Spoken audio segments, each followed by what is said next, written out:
Sallallahu ala Muhammad sallallahu alaihi wasallam. Sallallahu ala Muhammad sallallahu alaihi wasallam. Bismillahirrahmanirrahim.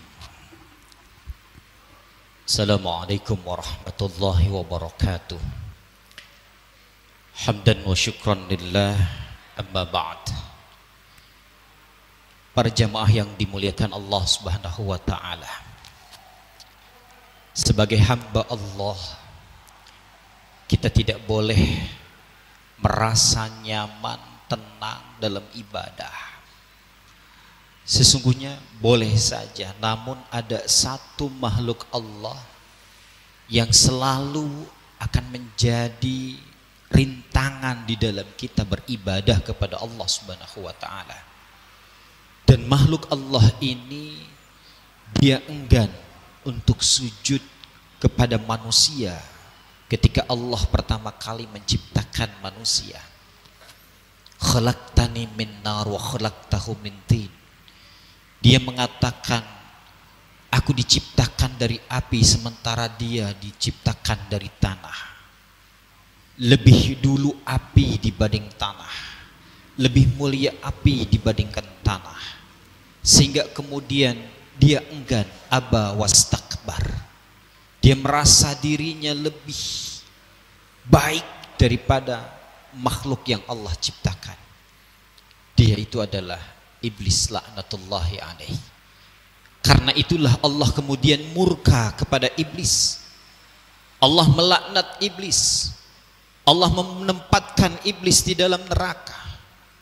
Dan kemudian Allah subhanahu wa ta'ala pun menyiksa iblis. Ketika kemudian iblis dilaknat oleh Allah, ditempatkan di nerakanya Allah, dan kemudian mendapatkan siksa daripada Allah subhanahu wa ta'ala, iblis minta penangguhan kepada Allah. Maka Allah pun kabulkan permintaan iblis ini. Innaka minal mundharin. Kau hai iblis termasuk orang yang ditangguhkan siksanya. Ketika iblis merasa dapat angin segar bahwa siksanya itu ditangguhkan oleh Allah, maka iblis berkata, dan ini diabadikan dalam Al-Quran surah An-Nisa ayat 119, wala udilannahum. Pertama, iblis berkata, aku akan menyesatkan mereka. Yang dimaksud mereka adalah kita hamba Allah, kita umat baginda Nabi Muhammad sallallahu alaihi wasallam. Kita yang beribadah kepada Allah. Dengan cara apa iblis menyesatkan manusia ini? Dengan cara melanggar apa yang diperintahkan Allah subhanahu wa ta'ala, mengerjakan apa yang dilarang oleh Allah subhanahu wa ta'ala, sehingga kemudian manusia pun menjadi tersesat, tidak mau lagi ibadah kepada Allah. Ini yang pertama. Yang kedua, iblis mengancam dengan cara apa? Wala umanniyannahum. Aku akan memberikan kepada manusia, menanamkan angan-angan kosong, lamunan-lamunan kosong, hayalan-hayalan yang tinggi. Sehingga ketika ditanamkan lamunan, hayalan, angan-angan, manusia itu ingin bagaimana mendapatkan sesuatu dengan cara mudah tanpa berusaha dengan susah payah.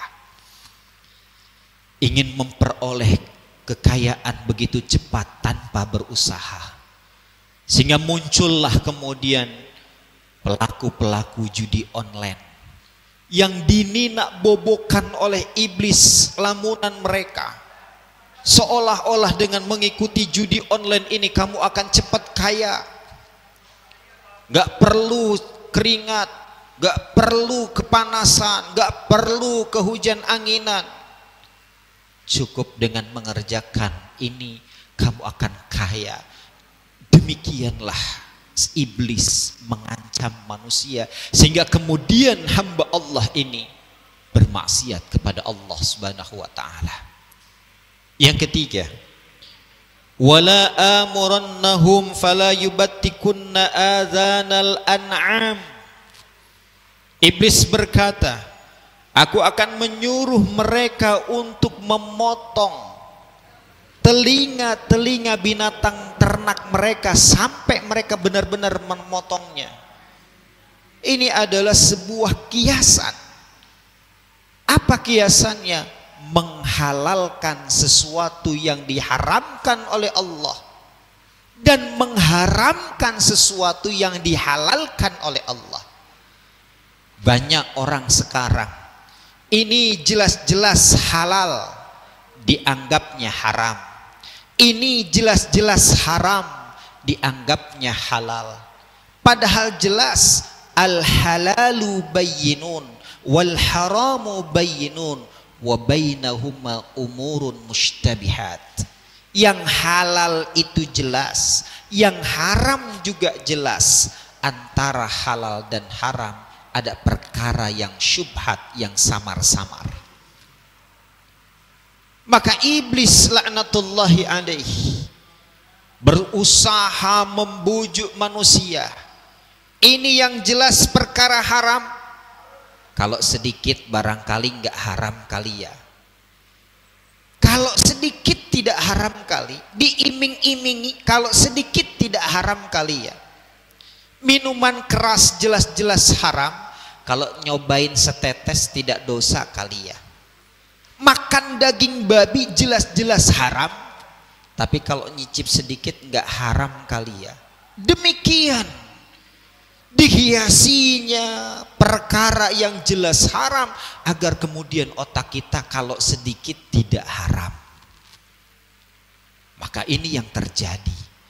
Walhasil banyak orang yang menyeleweng daripada jalan yang semestinya. Jalan yang lurus yang sudah Allah tunjukkan, banyak orang yang menyeleweng. Berzina jelas-jelas haram, tapi orang banyak melakukan perzinahan. Dan ini jelas-jelas daripada ajakan daripada iblis laknatullah alaihi. Maka para jamaah yang dimuliakan Allah, hati-hati. Iblis selalu merasuki kita, menghasut kita untuk mengerjakan perkara sesuatu yang jelas-jelas Allah larang agar dikerjakan oleh kita. Dan yang keempat, iblis berkata lagi, wala amurannahum fala yughairuna khalqallah. Aku akan menyuruh mereka untuk mengubah ciptaan Allah. Apa yang dirubah ciptaan Allah ini? Seperti operasi kelamin. Dia memiliki jenis kelamin laki-laki, dioperasi menjadi perempuan. Dia memiliki jenis kelamin perempuan, dioperasi menjadi jenis kelamin laki-laki. Bahkan banyak orang yang tidak bersyukur kepada Allah, dia merubah ciptaan Allah. Jelas-jelas wajahnya terlihat cantik, alisnya begitu indah, dia gunduli alisnya. Dia ganti menggunakan tato alis. Tidak cukup dengan tato alis, dia ganti dengan sulam alis. Belum lagi turun ke hidung, dia operasi hidungnya agar tampak lebih mancung ke depan. Turun lagi ke bibir, dia sulam bibirnya. Turun lagi ke dagu, dia operasi dagunya lebih lancip lagi. Dan banyak merubah ciptaan Allah. Dan nyata zaman sekarang banyak orang-orang yang merubah ciptaan Allah. Ini atas siapa? Ancaman daripada iblis sampai manusia benar-benar melakukan perkara yang tidak diridhoi oleh Allah Subhanahu wa taala.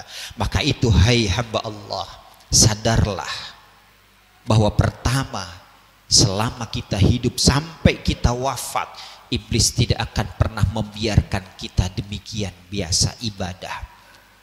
Tenang ibadah, dia akan menyesatkan kita. Yang kedua, Iblis akan membangun angan-angan kosong, lamunan, hayalan kita menjadi tinggi, kemampuan kita tidak sesuai dengan apa yang kita mimpikan, sehingga kemudian kita berbuat ingkar kepada Allah Subhanahu wa taala. Yang ketiga, iblis berusaha menghalalkan sesuatu yang dilarang jelas-jelas dalam agama. Dan yang keempat, jangan sampai engkau hamba Allah, khususnya kaum wanita, merubah ciptaan Allah. Syukuri yang sudah kita miliki, insya Allah Allah berkahi kita semuanya. Semoga Allah memberkahi kita. Allah muwafiq ila aqwamit thariq wabil hidayah wat taufiq. Wassalamualaikum warahmatullahi wabarakatuh.